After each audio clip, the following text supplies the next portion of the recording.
നമസ്കാരം പ്രിയപ്പെട്ട school of medicinal plants വൈദ്യദർശനം കുടുംബാംഗങ്ങളെ, ഞാൻ നിങ്ങളെ ഒരു ചെടിയെ പരിചയപ്പെടുത്തുന്നുണ്ട്. ഈ ചെടി നിങ്ങൾക്കെല്ലാവർക്കും അറിയാം. നമ്മുടെ പാതയോരങ്ങളിലും അതേപോലെ തുറസായ സ്ഥലങ്ങളിലും ഈ വേലികളിലൊക്കെ കയ്യാലയിലൊക്കെ ധാരാളമായിട്ട് നമ്മുടെ പറമ്പൊക്കെ അതിരിതിരിക്കുന്ന നമ്മൾ ചെറിയ ഇടക്കുളം എന്നൊക്കെ പറയും. ഇടക്കുള്ളൊക്കെ ഉണ്ടാക്കുന്ന സ്ഥലത്തൊക്കെ ധാരാളമായിട്ട് ഇതുണ്ട്. ഇവിടെയൊക്കെ ധാരാളമായിട്ടുള്ളതാണ്. ചെറിയ പാറക്കെട്ടുകളിലും ഒക്കെ കാണാം. ഇതൊരു പുല്ല് പോലെ ഉള്ള ഒരു ഔഷധമാണ്. ഈ ഔഷധമൊക്കെ തന്നെ പലർക്കും ഇത് ഔഷധമാണെന്ന് അറിയാനുള്ള സാധ്യതയില്ല. നമ്മുടെ തൊടികളിലൊക്കെ ധാരാളം നിൽക്കുന്ന കാണുകയും ഇത് ഔഷധമല്ല, ഇതെന്തോ കാട്ടുചെടിയാണെന്നാണ് പലരും പറയുന്നത്. ഈ ചെടിയുടെ പേരാണ് പുത്രൻചാരി എന്ന് പറയും. ആ പേരിൽ തന്നെ ഉണ്ട് ഈ ചെടിയുടെ ഒരു മഹത്വവും.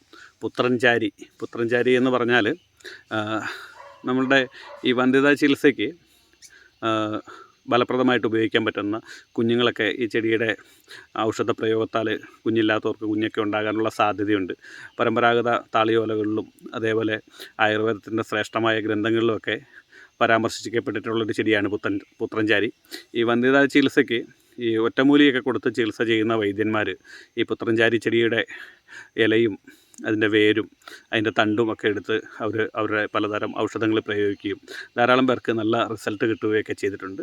വളരെ ശ്രേഷ്ഠമായിട്ടുള്ള ചെടിയാണ്. ഇതിൻ്റെ ഇല നോക്കിയാൽ തന്നെ അറിയാൻ പറ്റും, നല്ല മനോഹരമായിട്ടുള്ള ഇലകളും അതേപോലെ ഇതിൻ്റെ തണ്ട്. ഇപ്പോൾ നിങ്ങൾക്ക് ഈ തണ്ട് കാണാൻ പറ്റും. നിങ്ങൾക്ക് ഈ തണ്ട് കാണാൻ വേണ്ടിയാണ് ഞാൻ 2-3 ഇല അവിടെ നിന്ന് പറിച്ചിട്ടുണ്ട്.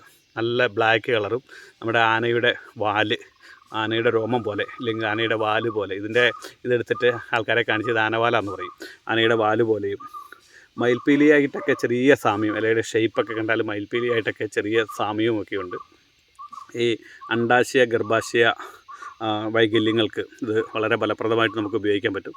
ഇന്നത്തെ കാലത്തൊക്കെ തന്നെ ധാരാളമായിട്ട് സ്ത്രീകൾക്ക് കണ്ടുവരുന്ന രോഗമാണ് പി സി ഒടിക്കും അതേപോലെ ഗർഭാശയ പോളിപ്പുകൾക്ക്, ഫൈബ്രോയിഡുകൾക്ക്, സിസ്റ്റുകൾക്ക്, ഇതിനൊക്കെ തന്നെ നാട്ടുവൈദ്യന്മാർ അവരുടെ പരമ്പരാഗത ചികിത്സാ രീതിയിൽ ഉപയോഗിക്കുന്നതാണ്. ഇതിൻ്റെയൊക്കെ ശാസ്ത്രീയതയൊക്കെ ആൾക്കാർ ചോദിച്ചാൽ ഇതൊക്കെ ഗവൺമെൻറ് റിസർച്ച് ചെയ്ത് സ്റ്റഡി ചെയ്ത് കണ്ടുപിടിക്കേണ്ട ഒരു കാര്യങ്ങളാണ്. അപ്പോൾ ചില ആൾക്കാർ ഈ വീഡിയോ ഒക്കെ കാണുമ്പോൾ ചോദിക്കും, ഇതിലെന്താണ് ശാസ്ത്രീയതയുള്ളത് എന്നൊക്കെ ചോദിക്കും. ശാസ്ത്രീയതയൊക്കെ അറിയണമെങ്കിൽ ഇത് കൃത്യമായിട്ട് ഇതിനെ റിസർച്ച് ചെയ്യണം. നമ്മുടെ നാട്ടിൽ ഇതുപോലുള്ള ധാരാളം ഹെർബൽസുകൾ റിസർച്ചുകളൊന്നും ചെയ്യാതെ ഇങ്ങനെ ഇപ്പോഴും ഇത് ഒളിഞ്ഞിരിക്കുന്നുണ്ട്. എന്താണെങ്കിലും നമ്മുടെ ഒരു ചികിത്സയുടെ ആവശ്യത്തിന് തന്നെ നമ്മൾ തന്നെ ഒരു കൊള്ളിൽ നേരത്തെ കുറച്ച് നട്ടുപിടിപ്പിച്ചാണ്.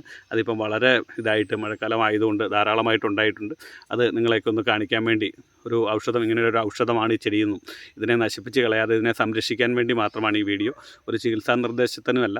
ഇതൊക്കെ ഒരു ചികിത്സാ നിർദ്ദേശമായിട്ട് ആരും എടുക്കാനും പാടില്ല. അങ്ങനെ ആരെങ്കിലും എടുക്കുന്നുണ്ടെങ്കിൽ വിദഗ്ധനായ ഒരു ആയുർവേദ ഡോക്ടറുടെയോ ഒരു ആയുർവേദ വൈദ്യൻ്റെയോ ഒക്കെ ചികിത്സാ നിർദ്ദേശത്തിൽ മാത്രമാണ് നിങ്ങൾ ഈ പുത്രൻചാരി പോലുള്ള ചെടികളൊക്കെ, ഒറ്റമൂലികൾ പോലുള്ളതൊക്കെ എടുത്ത് ചെയ്യേണ്ടത്. നിങ്ങളുടെ ശ്രീനിവാസ് വൈദ്യർ, വയനാട്.